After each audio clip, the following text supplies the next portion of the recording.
Last thing on the abortion thing, just really quick, and I think we might have touched on this before, I guess just for Pixie and you, just since you guys seem the most vocal on this topic, do you think that a woman not being financially ready is a valid reason to get an abortion?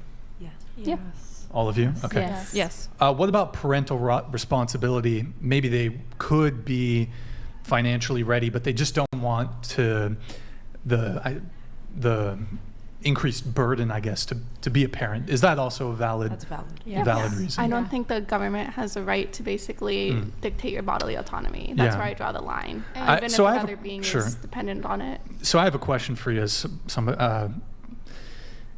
what do you say to a man who is not financially ready or who is not perhaps not ready for the parental responsibility? What do you tell him? It's his choice too. Should he have not had sex? Is that what you tell a man? No. I think they should have been more careful, but I wouldn't say overall that they're responsible for engaging in sex. Accidents happen with everything. But what is the outcome for a man who is not financially ready or does not want the parental responsibility? Paper abortions. They call these paper abortions. You can write away your parental men's rights advocates prefer, I believe that the term is legal paternal surrender. Legal paternal surrender is the solution to this, where men can surrender their rights and any claims to parenthood of that child. And they wouldn't have to pay child support. Right. Yeah. Exactly. I think that is the... Do you think that's... It's an imperfect solution, but it's the closest thing that you could get because you would never have the say over whether or not somebody carries a pregnancy to term. Somebody else. Okay. Pixie, any thoughts on that? Yeah. I guess I'm in similar alignment. I think, again, I think there's a legal question of abortion and there's a moral question as well as when it comes to giving birth. And that's why I think even morally, even though I might not personally have an abortion or whatever, I just don't think the government has a right to tell you what to do with your body. If you can, try to actually answer the question. So, what do you tell? Because in all 50 states in the U.S., whether there's abortion rights or not in that state, in all 50 states, if the woman chooses to proceed with the pregnancy and has the child, there's certainly going to be some either financial or parental responsibilities that men cannot so easily do away with. Do you think that it's... I understand what you're saying. What do you tell a man, though, who's like, I don't want to have to pay child support. I don't want to have to be parentally responsible for the child. What do you say to a man in that situation? I think you have a legal right to do that. That doesn't necessarily mean... men don't have a legal right to do that in any state. But it's really interesting how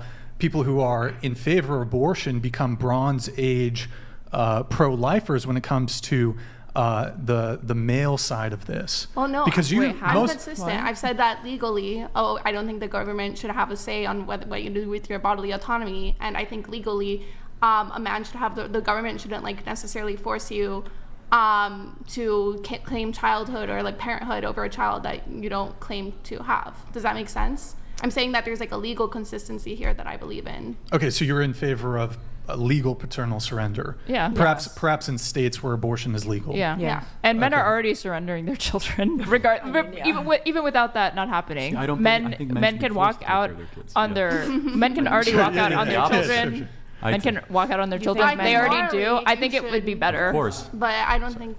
Yeah, I think there's a difference between moral and legality, and that's where I think we would agree. Yeah, men are already doing this. I think it would just be better to regulate it and bring it above board and make it a formalized legal thing. Yeah. So I have a question. You're obviously very pro-life. Are you a vegetarian? I am not a vegetarian. Yeah. Okay. I'm vegan. Doesn't sound even very though pro-life. Slay. Well, a cow is not a human being. But it's a life. It's a life. It's not a human life. I think he's pro-human. Hold on a second. You do know human that supremacy. Vegetables are alive too. Broccoli screams when you pull it from the ground. So, and by the way, there is a moral difference between a cow or a salmon or swordfish than a human being. I don't think she was equating them, but she was just saying that they have the capacity for life, I think suffering, alive. I think that's why I said, cow, hold on, rewind the tape. I said, when does human life begin? I did ask that question, right? No, I don't think she was calling that into question. I think she was just asking, do you extend that to animals? Because most people won't extend that to animals. I do not. No, I think that we as human beings have supremacy over animals. Yeah, we should watch and care for animals to the best of our ability, so we should kill them humanely, but... What is this? Come on now. That's what the abortion argument. Well, hold on. You made abortion. Wait, if you really think a human life and a cow is similar, then A cow is better than a human life. Let me Similar just as say far as that. like moral worth Cows and are moral so consideration. I don't think that there's going to be like a comparison as far as like in the way that you're making, I guess. But like people feel this attachment to animals already, like they're pets, right? Like a dog or a cat. Honestly, if you ask most people, would you rather save a stranger in a fire or your pet, your dog or your cat that's in a screwed up fire? morally. Most people would say, No, I'm you're going to right. save my pet. Yeah, because that's screwed up because they follow their heart, not their head. Why I my have a cat question. matters. Wait, Well, You shouldn't Following follow about- your I, heart. really That's quick, but I do a bad want to idea. move. No, you move are on. right. Most people would save their dog or a Yeah. stranger went drowning. They would save the dog. You're Yeah. right, and that's If it was their dog. that is a I think yes, if it was your just a dog they didn't and know a they wouldn't. stranger. But to answer your question, no, I'm a meat eater and I'm proud of it. He's a proud meat eater, folks. Oh wait, really quick. You asked if I would date a pro-lifer, Lila, who comes on your show? What's her name? Lila Rose. Lila Rose. Oh, she's I been would on date Lila Rose. 3-4 Okay, times. I will Wait, become huh? pro-life for you, Lila. You're beautiful. So. All right, I'll let her know, and perhaps. Yeah, well, there you she's go. married. Okay, all right. Let's pump the I brakes. missed. I Pump the brakes missed here. my opportunity.